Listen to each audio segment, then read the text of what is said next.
foi o debate político que permeou o tempo todo essa PEC. Qual é a ideia do SUSP, Sistema Único de Segurança Pública? Assim como nós temos o SUS, o Sistema Único de Saúde, que o cidadão brasileiro conhece melhor, no SUS há papéis muito bem definidos, papéis da União, dos governos do Estado, dos governos estaduais e dos municípios. É preciso fazer isso para a segurança pública, para garantir a vida das famílias brasileiras. E aí é preciso coordenar.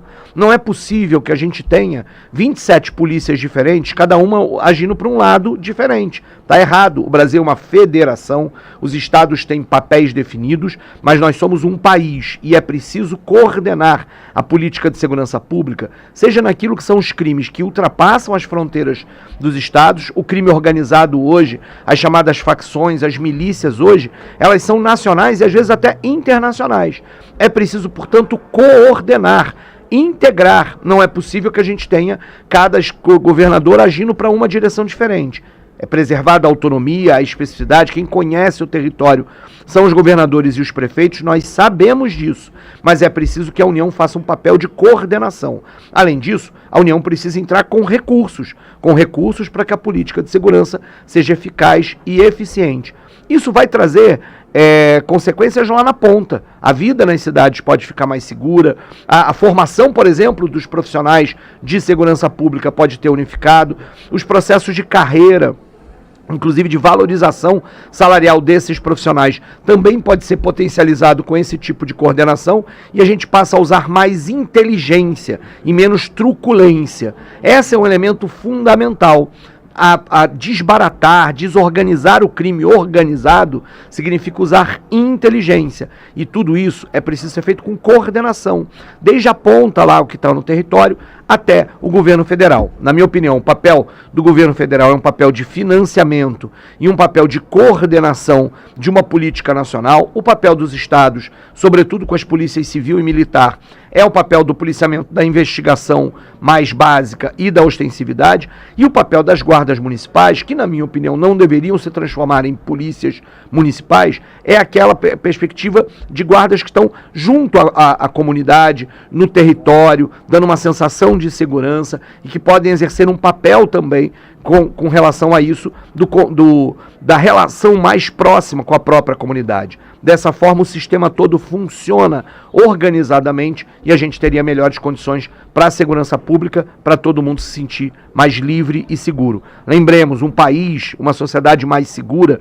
não é uma sociedade que tenha mais armas, mais tiroteios, mais balas perdidas. É um lugar onde as pessoas se sentem mais livres para andar pelas ruas, para frequentar os lugares, para ter a sua vida plena sem estar o tempo inteiro com medo.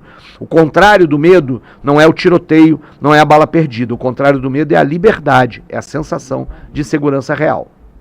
Deputado Tarcísio Mota, em relação à possibilidade de restrição das possibilidades de progressão de pena, qual a posição do senhor e qual a sua opinião em relação ao relatório até a última versão que foi divulgada agora? Então, esse é um outro tema que muitas vezes a extrema-direita utiliza, a sensação de medo da população para tentar fazer com que segurança seja vista como vingança e não como justiça.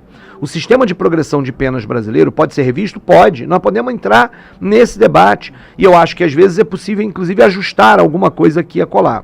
O que, na verdade, as pessoas estão, o que a direita está dizendo, e isso está presente no relatório, é de acabar, restringir, diminuir muito qualquer possibilidade de progressão de pena. Olha, qual é a questão? Toda pena, ela é sim o pagamento de a punição, a responsabilização por um crime cometido, mas ela precisa também ser vista como uma possibilidade de ressocialização, de possibilidade de recuperar aquela pessoa para a sociedade, para a convivência segura, livre, na vida da sociedade.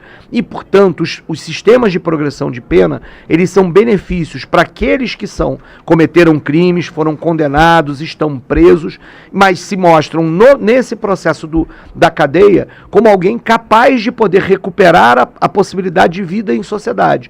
A esses é colocado estímulos para que eles possam se ressocializar. Afinal, é muito importante que isso aconteça, porque todas as vezes que a gente continua a aprender, a juventude pobre, negra, homens, negros e jovens, que muitas vezes são aliciados pelo tráfico de drogas, porque não vem outra perspectiva de vida, cometem crimes e pelos quais precisam ser punidos e responsabilizados. Mas se essas pessoas no presídio, né, elas não têm nenhuma perspectiva, mais uma vez, de vida, elas vão continuar a ser aliciadas pelo tráfico, que também está dentro dos presídios, elas vão continuar a ser recrutados pelo crime organizado, e ao final do cumprimento da sua pena, o que na verdade terá é um bandido que mais uma vez voltou para as ruas, ainda com formação melhor nessas verdadeiras universidades do crime que se tornaram os presídios, no lugar de alguém que poderia ter sido ressocializado e ter voltado ao convívio digno e correto na sociedade. Então, a questão da progressão de pena precisa ser vista pelo cidadão brasileiro como mais um instrumento para que a gente possa resolver o problema da criminalidade, da insegurança e do medo na vida das pessoas. Deputado Tarcísio Mota, o deputado Capitão Augusto reclamou que não existe uma dotação específica orçamentária para a polícia. O que essa PEC está discutindo em relação ao financiamento, ao sistema de financiamento do sistema de segurança? Aqui nós temos mais uma coisa que também acontece no campo da saúde e da educação. A Constituição brasileira determinou uma série de obrigações, nesse caso para os governos estaduais, no caso da segurança pública, mas não previu a questão dos recursos, quem é que paga a conta. E exatamente o governo federal, a União, precisa entrar com mais recursos.